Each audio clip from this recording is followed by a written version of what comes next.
Los Angeles Lakers. Well, marami nga po mga fans ngayon ng team na ito ang nadismaya kahapon.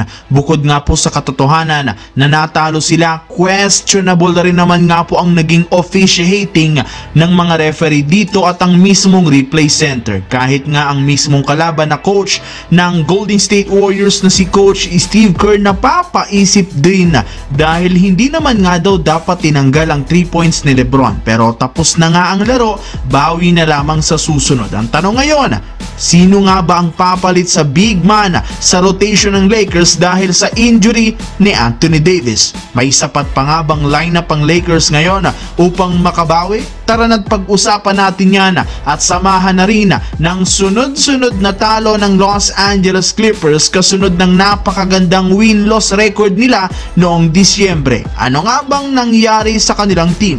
Ito na nga ba ang simula ng kanilang pagbagsak muli?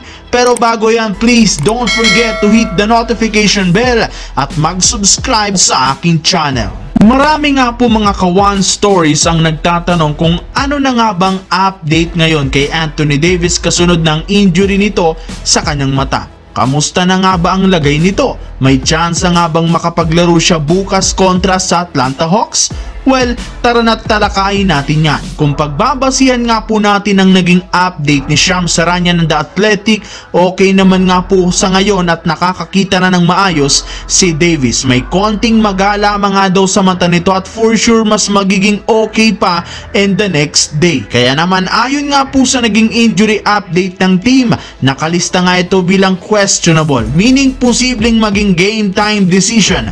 Pero mukhang good news rin naman ang ibinalita ngayon ng kanilang head coach na si Coach Ham na malaki ang tsansang makapaglaro ito sa pinaka-importanting laro nila ngayong season. Isa pa, kung sakasakali man nga pong hindi ito makapaglaro, sino nga ba ang hahalilipan samantala sa kanyang posisyon? Well, ang sagot dyan, walang iba kundi si Jackson Hayes muli. Ito lang naman ang nag-iisang sentro nila na natira dahil pagdating nga kay Christian Wood, nasa injury list din nga ito at malabong makapaglaro. Sa kabilang dako naman tungkol sa kanilang karibala na Los Angeles Clippers, marami nga po mga Kawan Stories ang napapaisip ngayon kung ano nga bang nangyari sa super team ng Clippers dahil hindi nga kagaya noong nakaraang buwan, sunod-sunod nga ang kanilang panalo at ngayon naman malayong-malayo ang nangyari sa kanila dahil simula nga po ngayong taon, first time pa lamang silang natalo ng back-to-back. Una noong Sabado kontra sa New Orleans Pelicans,